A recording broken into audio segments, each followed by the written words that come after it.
Hello, hello, hello, hello, hello. We apologize for our tardiness tonight. We definitely apologize for our tardiness. We're experiencing some technical difficulties tonight, but it's just to God be the glory. This should be fun. Um, we are going to be writing together. So get your pen. Get your pen. You talk like I'm a teacher, okay? Get your pen. Get your journal,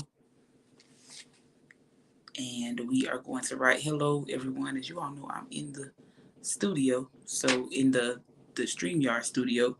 So um, your comments help move this along because I don't have my computer with me to look at the comments. But thank you so much for joining. Hey sis, let us talk. We'll have guests coming back, I think next week. Yeah. So journaling is something that I started doing. So I just collect nice journals, things to write in. This one is like a book. Um, this one is actually new. So I mean I popped this bad boy out for y'all. This is actually a new journal that my husband got for me because journaling helps. Um, Thomasina Kamika created this journal, this nice little journal. Um, pretty cool. So you're going to write. That's what we're gonna do because we're starting a new year, and one of the things that we don't want to do in this year, or one of the things that I don't want to do this year, is I don't necessarily want to go into this year and have empty pages. So I want to make sure that I take the time to literally write. That's what I want to do. I want to make sure I write stuff down, make sure I journal. Journaling for me is like a healing therapeutic thing. So what's in my head can go on paper, and I can actually sit and read whatever it is that I'm feeling. We're not going to be on here long, but I wanted to give some tips, give a couple of tips, not too many, but give some tips as it relates to um, journaling and writing your vision for yourself, your life, your business. So we have From the Heart Consulting, right?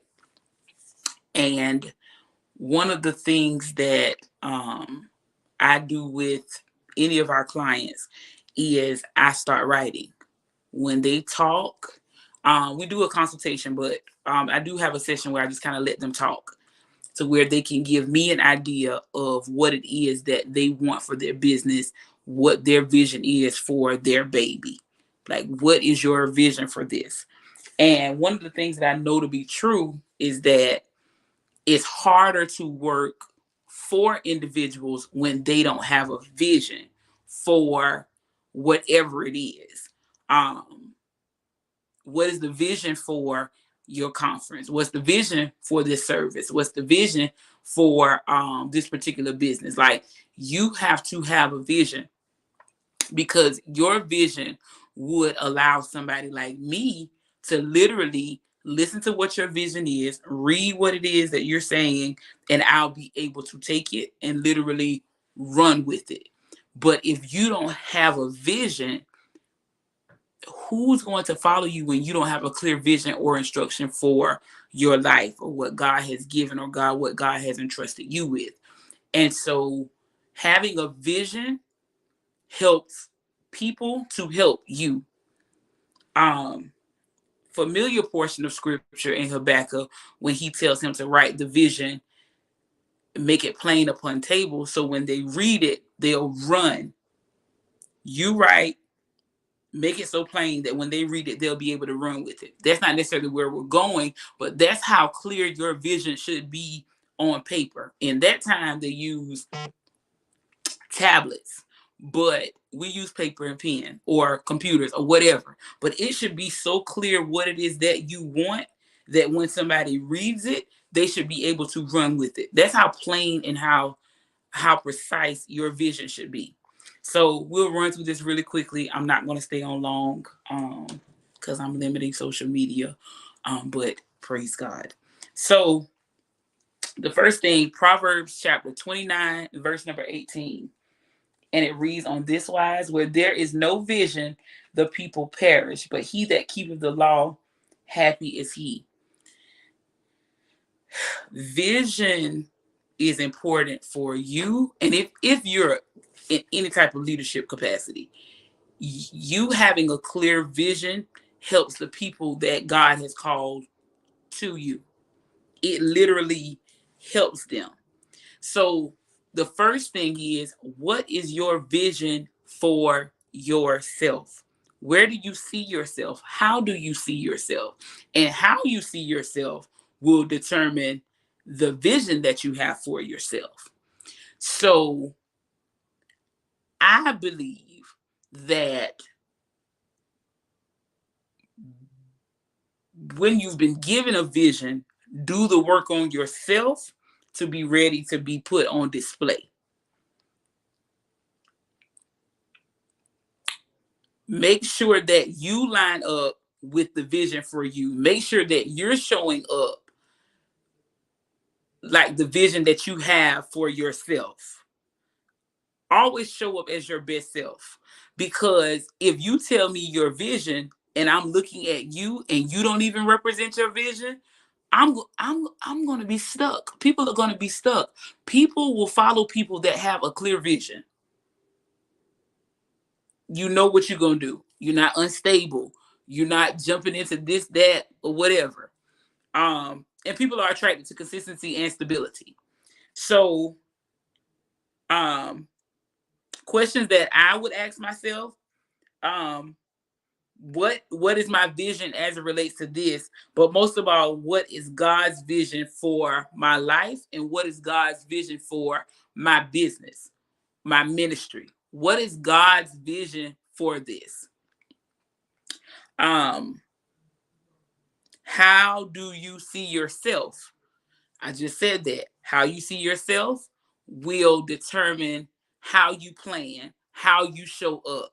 So do the self work to be healed, to be whole, to be delivered, to be all of that good stuff. Okay? People follow you when they can see where you're headed. And God's vision for your life will always be better than your own. I'm a believer. Hopefully, people that follow me on this medium, they're believers. So we kind of have that in common. God's vision for your life will always be better than anything that you can put before yourself. There's a scripture that escapes my mind where he was talking about prophets. I believe it's in Jeremiah. He was talking about prophets who spoke from their own mouths and not the mouth of God. And that does not miss prophets, because I believe in authentic prophecy and prophets. But what he was saying was, whatever it is, it has to come from the mouth of God. God's vision for your life will always be better than anything else that you will ever be able to produce. It has to be rooted in God's vision for your life. That's the first thing. All right, let's go to Jeremiah 29:11. We're going to do some scripture walking here because we're believers, so we care about what God says about our life. I know I do. Because sometimes you can get to the place to where you listen to the voice of the enemy and you start believing the lies of the devil, but you really need to stop and believe what God said about you, because what God says about you will stand. What God says about you is what's going to, that's the only thing that matters. I'm concerned about what God says about me. And so let me dismiss that, because people should be able to speak well of you. That's how you should show up. That should be a vision for your life, for others to speak well of you. And I'm not talking about those that don't like you, hate it. That's not what I'm talking about. But people should be able to speak well of you in your presence and in your absence. Jeremiah 29:11. It says, "For I know the thoughts that I think towards you, saith the Lord, thoughts of peace and not of evil, to give you an expected end." And we're familiar with this particular portion of scripture. The children of Israel, um, he told them early in the verses, build houses, have babies, you're gonna be in bondage for a while. But I know the thoughts that I think about you, they're thoughts of peace and not of evil, to give you an expected end. And that gives us hope to know that God thinks well of us. But if God thinks well of us, we should think well of ourselves. And so when you get to a place where you think well of yourself, you'll start to produce on a greater level, because you'll start setting yourself up for success. You'll start seeing yourself better. You start seeing yourself going higher in so many different regards. So the first question that you're going to ask yourself when you sit down and you write, what is God's vision for my life? You may not have an answer right now.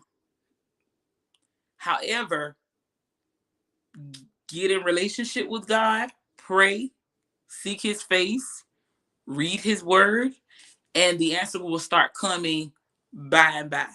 He'll start revealing to you what his vision is for your life. God will start to reveal that. And then whenever you start something or launch something, you would ask yourself, what is, let's say you're planning a conference. What is the vision of this movement? What's the vision behind the sisters group or the sisters gathering? What's the vision? What does that look like? To see women collaborate, to see women build community, to see women build camaraderie, but to also for us to empower one another. The acronym of sisters is sisters, inspiring sisters to effectively reach sisters. So it's the mentality of the each one reach one. We can help each other on so many different levels. The vision is for an appointed time though.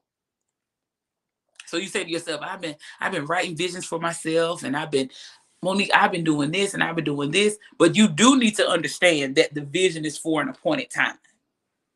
There will come a point and a place when your vision will come to pass, but there is an appointed time.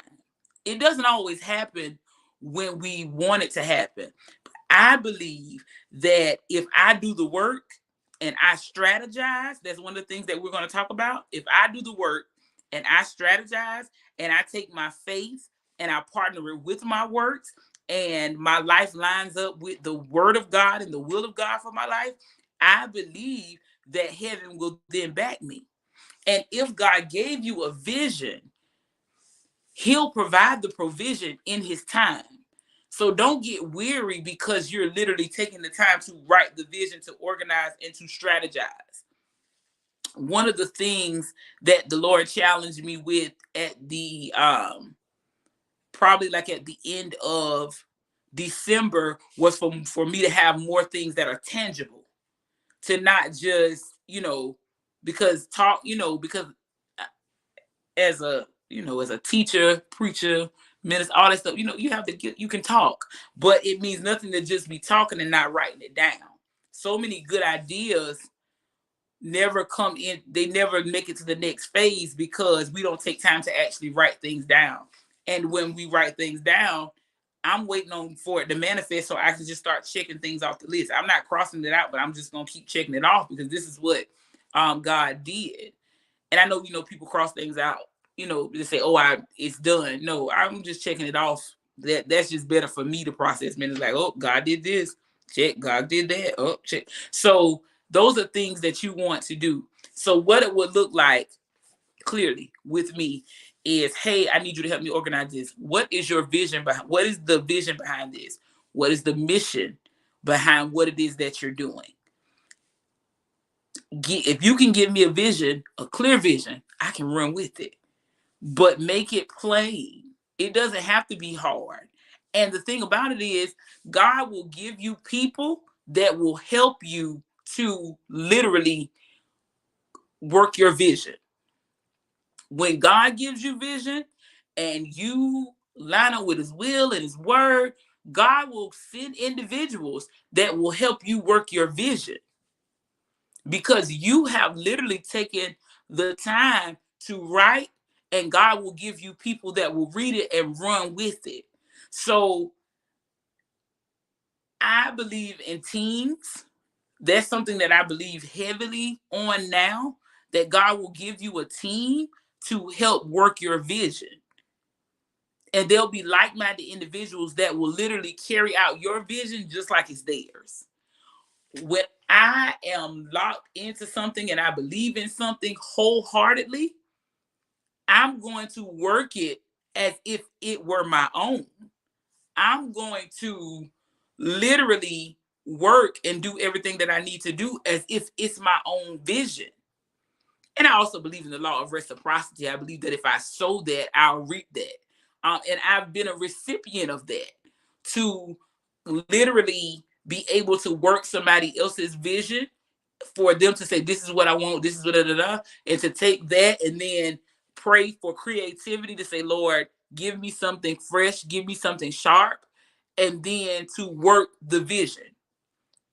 And for God to always strengthen my hands and give me endurance, to not let me burn out. Like, because I wouldn't want anybody to burn out on something that I'm doing. I wouldn't want people to not assist with what I'm doing. So I really work the principle of reciprocity. If I so putting in 100% for somebody else's vision, one day, somebody will do that for me. And I've seen that. I've seen, God give me a team of people that say, I believe in your vision just like you believe in it. And so, but you got to be clear on what your vision is. And you got to be ever so careful to not be looking at everything and everybody, because you're going to think, I got to do everything that everybody else is doing. That is not true. No, there is something that God has specific for you. And it may be something that somebody else is doing, but we're collaborators. I mean, it's okay. We can do the same thing, and it is okay. All right. So one of the things that I did want to share is get a strategy. Once you write your vision, once you seek God for what the vision is in your life, get a strategy. Get a strategy, get a team. This is free. Some people have to pay for this, but I'm going to give this to y'all for free. Okay. So you got your team, but then you need a strategy. What is this going to look like? Where are we going to start? When is the start date? And how am I going to work my way to getting to the conclusion of the whole matter? So you want to ask God, what is your vision for my life? You seek God, you pray, God gives you direction. God gives you a yearning in your spirit of something that you got to do and something that you got to launch. Okay, good. I'm going to launch it, but what is my vision for this? What do I want? What is this going to look like in the end? What is my mission? What mission is going to be carried out while I'm doing this? Okay, you get to that point. Okay, Lord, send me the right people to be on my team. Send me the right people, even if you're employing people, Lord, send me the right employees. Send me the right people that are going to work and going to do X, Y, Z. Lord, send me people that are going to volunteer until we get to X, Y, Z. God will honor that. God will honor that. But then what's your strategy? What are you going to do? What's your strategy? Write that out. What is that going to look like? I have my team. I'm going to write down the people that are on my team. All right, I'm going to connect with them. I'm going to pour into them. I'm going to do X, Y, Z. I'm going to teach them everything I know so they'll be able to carry it out on their own. Okay, maybe it's just you and your vision, but what's your strategy? Okay, you can say something as simple as, I want to host a job fair. Okay, you're going to host a job fair. No man is an island. Get your team. So I want to host a job fair. Okay, now I need to start researching what that would look like. I need to start calling companies to see who can show up for this job fair. But I also need to connect with people to find out what resources they have and what they can do to lighten the load. Because what you don't want to do, because God can indeed call you to a work and call you to a vision, but you will burn yourself out trying to be the end all be all of it and try to do every single thing. The first year that we hosted the sisters gathering, I literally, even though I had a team, I was just so busy trying to work it because I didn't feel like anybody was going to be able to do it the way that I did it, that I was kind of micromanaging, and I found myself doing everything. I was calling the people that were speaking. I was reaching out to the people that were speaking. I was handling this and I was handling that. And then was like, man, I'm tired. I'm burned out. But God got glory.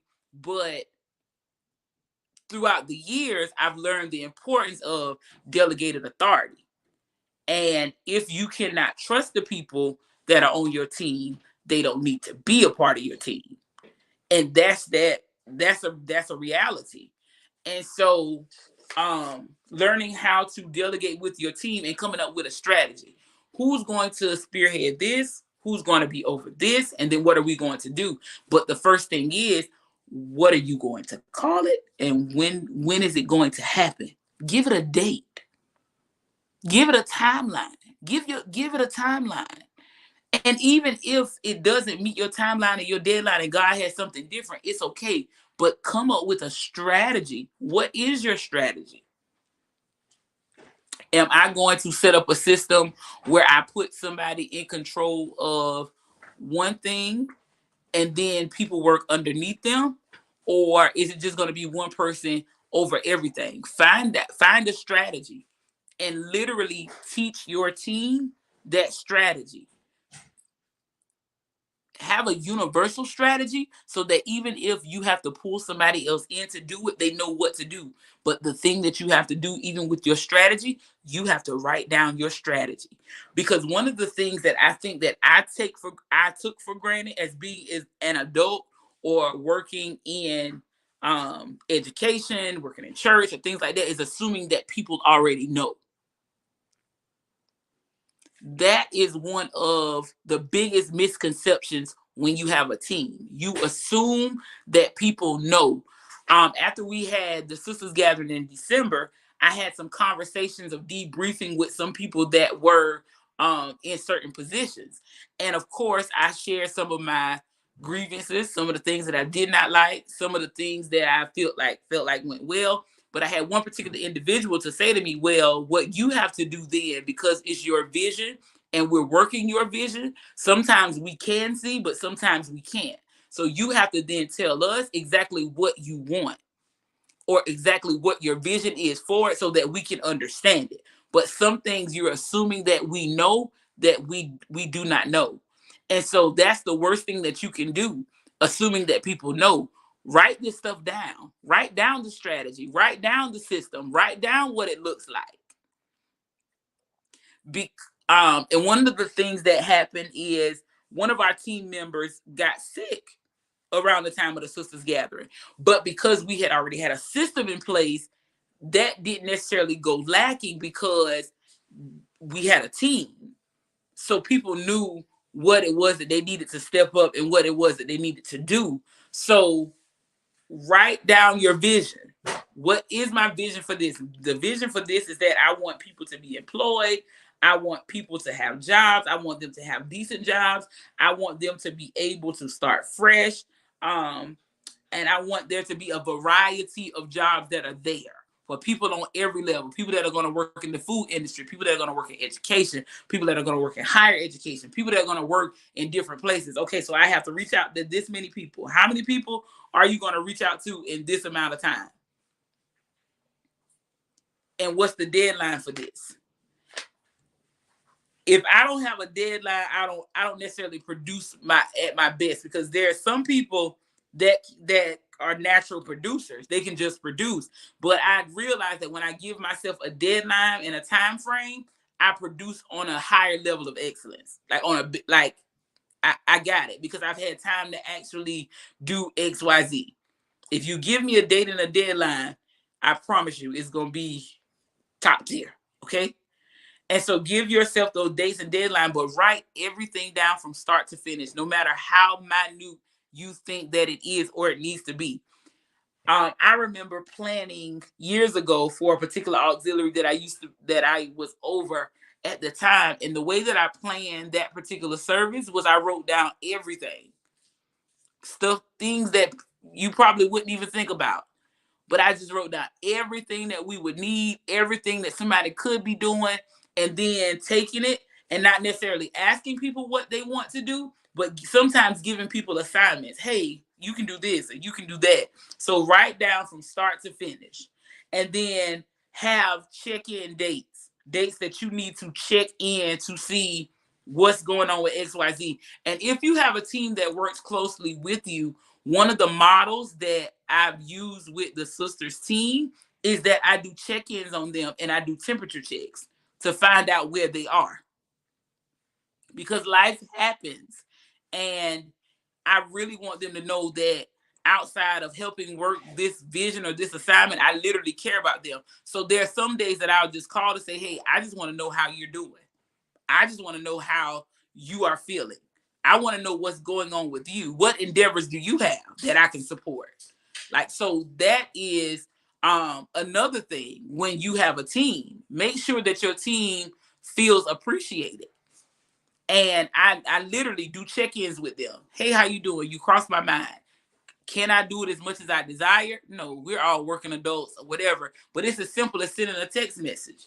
It's as simple as me just having a meeting and really not having anything to discuss, but just kind of checking in on everybody. And I've learned that that goes a long way. It means something when people show appreciation. Um, and I used to say things like, that you just do it, whatever is not necessary. No, it feels good. I have, like, in my grade level, I have the highest data on my job for this particular cycle. It felt good to hear that. It felt good for people to say, we see you, we commend you. Like, that feels great.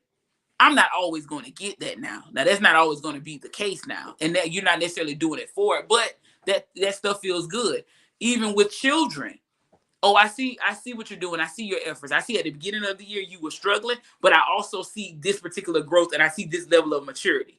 I know that this used to be a struggle for you and your emotions used to be all over the place, but I see you growing and I just wanted to take time to acknowledge that. So acknowledge the people that selflessly and tirelessly work with you, for you, whatever.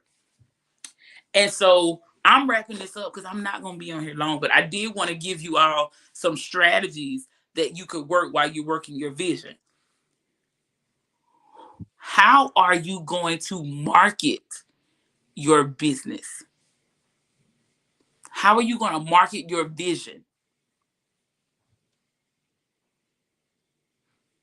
How are you going to do that? One of my professors at Belmont Abbey ended up saying to me, he said, Monique, marketing is what you do to get it out there. Branding is who you are.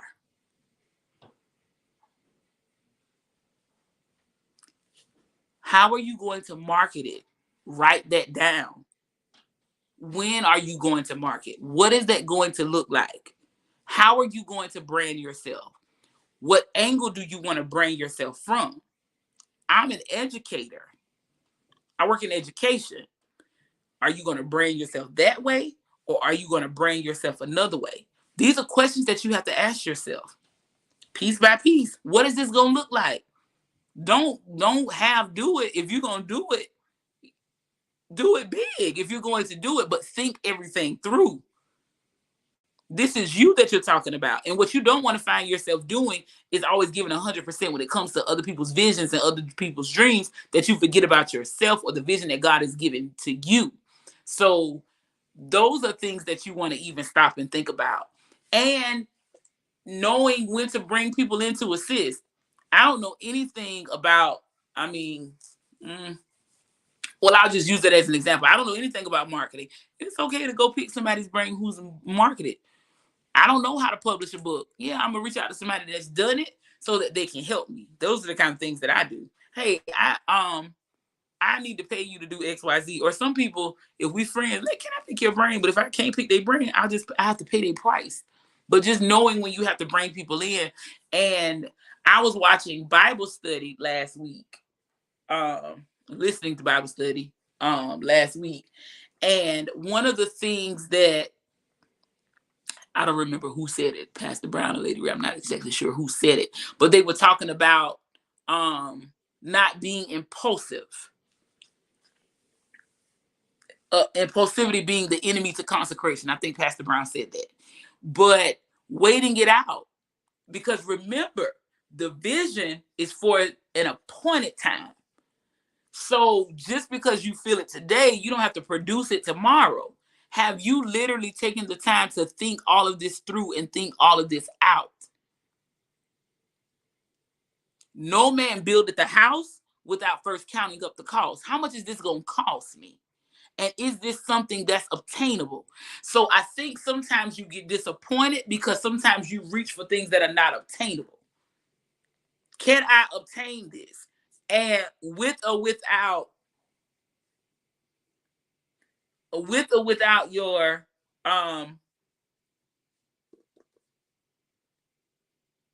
because when you're the visionary, you put out more, you put out more money probably than anybody else. I don't go in looking for anybody else to fund my entire vision. Although I believe God's gonna do it one day. God's gonna send somebody to fund my vision, but that's not always my mindset. Would I be able to do this with my own means if the numbers don't match up?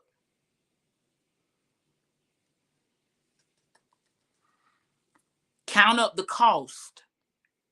Keep that in your mind.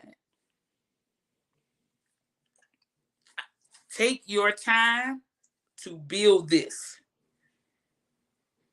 I had a conversation with one of my friends who's a nurse practitioner, and we were just talking about different things. We were talking about pregnancy. We were talking about a lot of stuff. And one of the things that she said is that, a baby can come in the 9th month, but we just push for the 10th month so that they can go through, so that they can take their time and fully develop and things of the other than fully, like, we push for that 40-week time frame. In a nutshell, don't rush the process. If it takes you a year to plan before you put anything out, that is fine. If it takes you a minute to fix the kinks and work some stuff out, that is okay. But with your vision, run the race that has been set before you. Run the race that's been set before you. What God has placed before you is enough. And you want to be sure and you want to be careful that you run the race that's been set before you, knowing when to pause, to come back, to say, oh, nope, I can't, not right now. Or even having to say, I got to push back for a little while so God can speak to this a little bit. Some stuff I got to pray out. We have clients now that I literally was like, I got to keep praying on this before I respond to XYZ. Before I send you a proposal, I got to finish praying this out to see what God is saying about this. And so that is it. Journal the journey.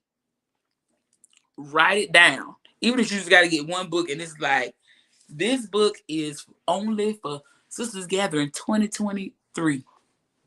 Everything that goes here is going to be about this. This is going to be the place where I go to make sure I put my dates, to make sure I put my deadlines, to make sure I check with my team, make sure I'm checking in with them, make sure I'm meeting with them, and to make sure that I strategize properly so that it can be successful. Because God already said he knows the thoughts that he thinks about me. They're thoughts of good and not of evil to give me an expected end. But then he also gave me faith, but then he also told me that faith without works is dead. So while my faith is a working faith. I have faith in God, but I'm also going to be working the vision and I'm going to run the race that's set before me. So I pray that something has been said that has helped you to strategize, to launch whatever it is that you're launching. And if you need some assistance, check us out. We're pretty good. We're pretty efficient. So that's it. What is God's vision for my life? What is my vision for whatever it is that I'm doing? What's my vision for my life? Does it line up with God's vision for my life? Do I need a team to do this? Is this something that I'm doing by myself? If I need a team, how am I going to appoint them? How is this going to look? What is the model for my ministry? What is the model for my business? Is there a wheel that has already been created that I can recreate? Do I need to work hard on this, or do I need to work smarter with this? I always want to be an original, but there's no reason to recreate wheels if good wheels have already been created. It'll leave you to, that's a whole nother something that can go a little further, whatever. But think about all those things. I pray that something has been said to bless you. I pray that you got something from this. But I'm excited about what God is doing for you, in you, through you this year. And I know that you will have good success. Write it down. Plan it out. Plan it out. Strategize. Don't launch it prematurely. You are the best branding tool for your business. You are. I believe that. But then on the flip side of that, you don't necessarily have to be the face of your movement. You don't. But sometimes you have to be. So just take that into consideration. I love you all with the love of the Father. I pray that you all have a good night, and we'll see you the next time.